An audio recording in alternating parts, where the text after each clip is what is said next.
Welcome to Christian Financial Perspectives, where you're invited to gain insight, wisdom, and knowledge about how Christians integrate their faith, life, and finances with a biblical worldview. Here's your Christian Financial Advisors host, Bob Barber, and his co-host, Shawn Peters.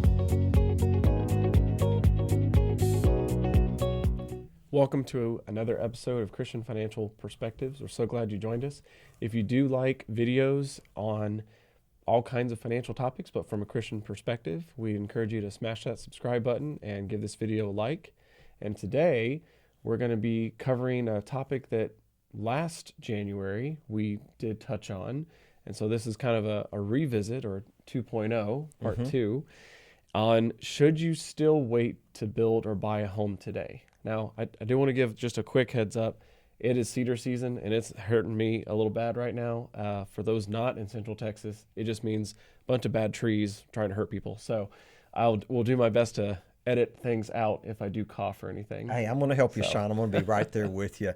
So like I said, last year, it was this very week that we did a program on should you wait to buy or build a home today. And that a year ago, we warned you not to do that. And so today's program is going to be called, Should You Still Wait to Build or Buy a Home? And I think it's good to go back and look at some of the things we covered last year, Shawn, and the many reasons that last year you should wait. And some of those reasons were we were coming off of an 8 to 10 trillion. It's hard for me Trillion, quadrillion, I mean, whatever. Yeah, exactly. It's all about the same. It's a lot. 8 to 10 trillion dollars of financial stimulus from the government that put the economy in hyper mode, and that was in 20 and 21. And just to think about that in context, that was $24,000 on average for every man, woman, and child in the United States. That's throwing a lot of money into the economy, and it artificially stimulated the economy and real estate beyond anything that I've ever seen in my life. Wow. And then you added on top of that artificially low interest rates for mortgages, and that was coming to an end. Yep. It was for the first 2 or 3 months of last year, but now that's ended completely. And the Fed also, we warned last year, and they've done it now, is they were tapering off the buying of $130 to $150 billion of mortgage bonds per month that they were buying, and that created massive liquidity in the mortgage market. So it really made the mortgage markets very loose. Yeah. It was easy to find money, and they were pulling back on doing that. Yeah. So again, this massive stimulus again created artificially high real estate prices, and not last but least, we talk about the emotions buying chart. Last year, it was showing across the board, sell, not buy. It was not the a indicator time was sell, not a buy. And we'll take a look at that emotions chart. We can put that up on the screen for you, and you can see that, because we're kind of getting at a point now to where in the next 6 months to maybe a year may be time to buy, but not yet. Not yet. You should still wait. Okay. So to answer the question of should you still wait to buy a home in 2023? Yes, in almost all cases except a few. And obviously we keep that in mind. Even where we live here in New Braunfels, there are definitely some pockets, these areas where the home isn't on the market for even 30 days. I mean, it's gone quick. But that's an anomaly. So so keep that in mind. Just because you know of a small area or you know of a home that they sell really quick, what we're talking about here is the market as a whole. Yeah. So not those unique situations. And Shawn, the purchasing power that buyers had. Here's the reason number one. We're going to go through 4 or 5 reasons. Number one, that you should wait. The purchasing power that buyers had in 2020, 2021, and half of last year in 2022 is gone. Yeah. I mean, that purchasing power, and I say that because the National Association of Realtors estimates that 87% of all home buyers use a mortgage loan to buy a home. So you've taken out 87% of the market. The purchasing power has been cut dramatically.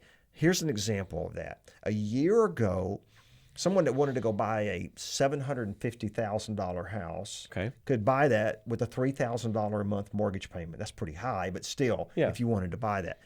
At today's rates now, that $3,000 mortgage payment will only finance $450,000. Wow. Okay, That's that's a a drop. $300,000 drop. A $300,000 drop Wow. in purchasing power in Yeah. just 1 year. Okay, now that's kind of the higher end of the market. But let's get to the area that most people were in.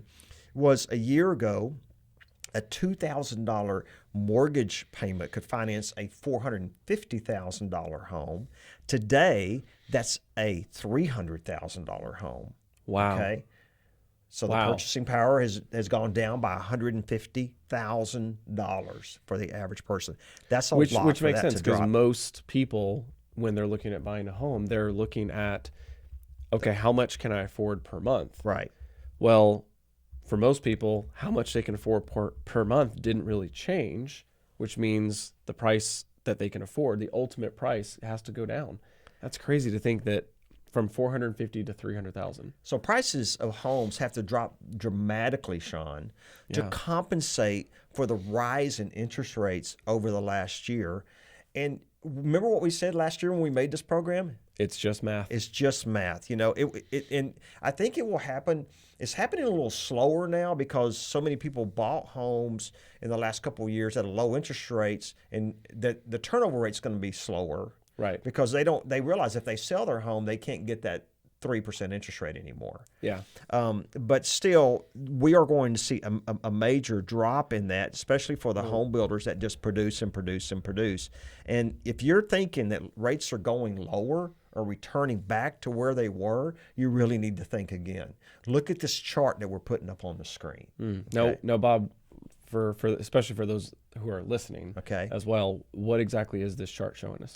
This chart is showing us the Fed funds rate for the last, actually, that's 50 years, for Yeah. the last 50 years. And you can see the means is that's the dotted line that you see in the middle there. That's the trend. That's the means. That's Yeah. where the Or average the is. average. Right. Yeah. And you can see right now, all we're doing is returning to the means. As we make our program, just so you know, we usually make them about a week in advance. And so as this comes out, we're right there at a 0.25% increase that the Fed's about to do. Yeah. That means they've returned to the means. You can see the rates were kind of artificially low since 2010, 2011. Yeah. So we're going to point out a trend line here in just a minute that shows how we've come off both the trend line from 2010, 12, 13, right in there, and there's the long-term trend line, and that's the Case-Shiller price index that goes way, way back.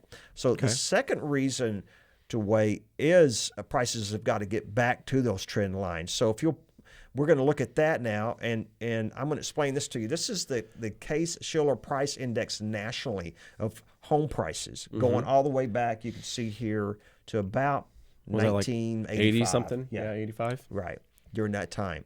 And you can see the black line on here. If you look at this chart, and those of you that are listening to the podcast, I would encourage you to really go to YouTube and pull this video up, because you need to see this chart and that other chart on the interest rate. We can describe it, though. The long-term trend line, like Bob said, going back from about 1985, right now we should be at around a 200% increase from 1985. That's correct. Whereas the more short-term trend line, which this was starting, what would you say, Bob? That's about 2012, maybe? Yeah, about 2012. Yeah. And then you can see that crossed right here on the line at about 2015, but the short-term trend. So from around 2012, so this was after the 2008 bubble, and things had dropped quite a bit, and they were starting to recover. And so from there all the way until around 2020, we'd been on a pretty consistent, more short-term trend line. And according to that one, we would be at about 275%, again, That's compared with 1985. And this is up 366. Exactly. So it's huge. And you'll see I pointed out the 2008 bubble, how it got back down to the trend line. Then there's a long-term trend line. Then you see the stimulus line. That's all that stimulus. And that's where we are talking right about. now. Oh, yeah. So we have, and you'll see my little red arrows I have in there with a circle. That's where I feel that the the prices are going to end up being in Right. between the short term and the long term trend line. Kind of a best case, worst case scenario where, best case scenario, maybe we only really come back to around where we should be according to the short term trend line. And then your worst case scenario, if you're looking at selling your home, I guess, but your worst case scenario would be coming all the way back to our long term. Oh yeah, that we're way Yeah. away from that, and that would also be considered the means. And Shawn, everything on my 38 years of experience always returns back to the means, the trend line, Yep. like the interest rates are doing right now. So this chart is a very, very compelling chart. Okay. Okay. All right. So the third reason, Home obvious, right? prices are unaffordable. They just, I mean, they haven't dropped yet, Yeah. and we've had the rise in interest rates, and quite frankly, the home prices are just now unaffordable to Yeah. people. Well, Even I mean, if interest rates would have stayed low, they were getting unaffordable. they were getting out of hand, but Uh-huh. but when you've got a lot of these homes that the prices haven't dropped yet, they haven't come back to reality, Yeah. and interest rates are so high. It's like, well, yeah, like that person, we were talking about the $2,000 a month mortgage payment. Well, who's going to be able to buy a $450,000 home on a $2,000 a month mortgage payment? They can't. Yeah, they can't. But most of the houses haven't even come back close to the 300,000 in that kind of a scenario. And Shawn, this is just mathematics again. If Yeah. anybody says, "Well, y'all are crazy." By the way, last year there were the exception to the rule, but the rule was most of the realtors said this is not going to happen. Well, look, y'all, this is mathematics. All right, you can deny mathematics only so long. 1 + 1 = 2, and 2 and 2 is 4, and so forth. You can't deny it. You can say that 1 + 1 doesn't equal 2, but it does. Yeah. Okay. Well, it's Okay. what was the thing I think I've heard you say before, where it's liars figure, but figures don't lie. Yeah, I that's mean, right. It's math. Yeah, yeah. So the exception to the rule, though, there is an exception to the rule about possibly buying that house now, and that would be if the home is in a unique situation, a unique property with limited availability.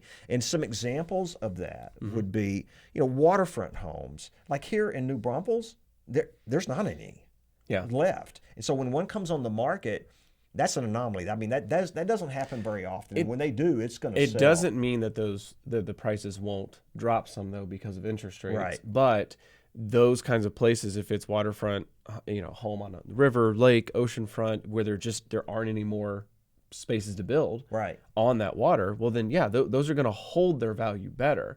But even those homes will see a decline because it's just math. Yeah, that's right. That's correct. An older home like we have where you live. You're in an area where they're older homes, but they have the larger lots, and those are very sought after. And they got the big trees. Plus, we're even more so now in the middle of town. Or a lot, a home with some acreage. Homes directly on a golf course. I mean, I've been looking. We go to Rockport where we have a little condo on a golf course. We've been looking for a home on a golf course forever, and when they come up, they just go fast. But there are some that are way overpriced that are not going. But I know the price range down there, and then there's a certain price range they go. Home with a unique view. We have some of those here in our own town. Maybe in somewhere like Colorado Springs. I would think for a good example on that is a home where the area that they have a nice view of is maybe they're overlooking some sort of park or something where there's not going to be someone building on it later. Right. I know right over where we live, down the hill a little further, there's a nice area that for a long time has had a great view. And all of a sudden, new subdivisions going in, and now they have a view of other people's homes. Oh, no. So, or a really unique custom-built home, or maybe a home that's just in a really good location, with limited building space, because maybe from zoning issues or things like that. But Shawn, we just described in those 5 or 6 examples, that's not the norm. No, it's not. Okay, that's not 80 to 85, the old 80-20 rule. That's not 80% of the homes. So if you're looking to buy or build a normal type tract home where every 6th or 7th home on the block is the same, except they do a reverse image or they do the paint color a little bit different with a slight variation. or on a lot that can be easily reproduced a few blocks away, then we're saying to wait, because those builders are starting to really drop the prices, and they have a lot more to go. And just to be clear too, we're not saying there's anything wrong with those homes. Not either. at all. I mean, Not at all. for most people, that's what people buy. That's what they can afford. But again, if those are the kinds of neighborhoods you're looking at buying in, wait, because those are not only are those going to be the most affected, but part of the reason why they're going to be the most affected is because those are the types of builders that will get more desperate because they've got to move their product. They've got to move that, get that off their inventory. So that brings us down to really we're getting to the conclusion of the program. Is we've given many good reasons, I believe, why you should wait, and the timing is so important. You really want to be wise and cautious right now, and not get in a hurry unless it fits possibly that unique situation that is far and few between. Those main points, again, prices have to drop. It's just math. And 80% of home buyers borrow to buy. There's no more Fed-free candy, I call it. There's no more stimulus checks coming to everyone.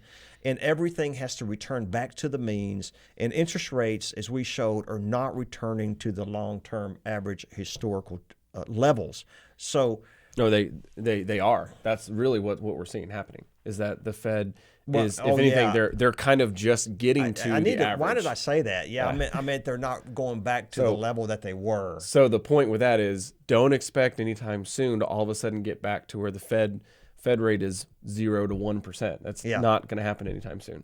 So we hope we've given you a lot of good information today on should you still wait to build or buy a home. And we're recommending continue to wait. If you want to give us a call, you can give us to talk about this. You can call us at 830-609-6986 or even text us at that number, or go to christianfinancialadvisors.com. Anything you want to share before we get off today? No, I think we covered it. Just if you're the 1 in 5 people watching or listening to this that's buying some sort of unique home, then I guess it doesn't apply as much. But for the other 4 out of 5 people, wait to buy the home or wait to build that home right now. That's right. So thank you. Thanks for joining us, and God bless. Thank you so much for watching. If you enjoyed that video, be sure to like and comment and subscribe to our channel so you can get future updates. You can also follow us on social media, handle shown on screen. In the meantime, check out one of these other videos.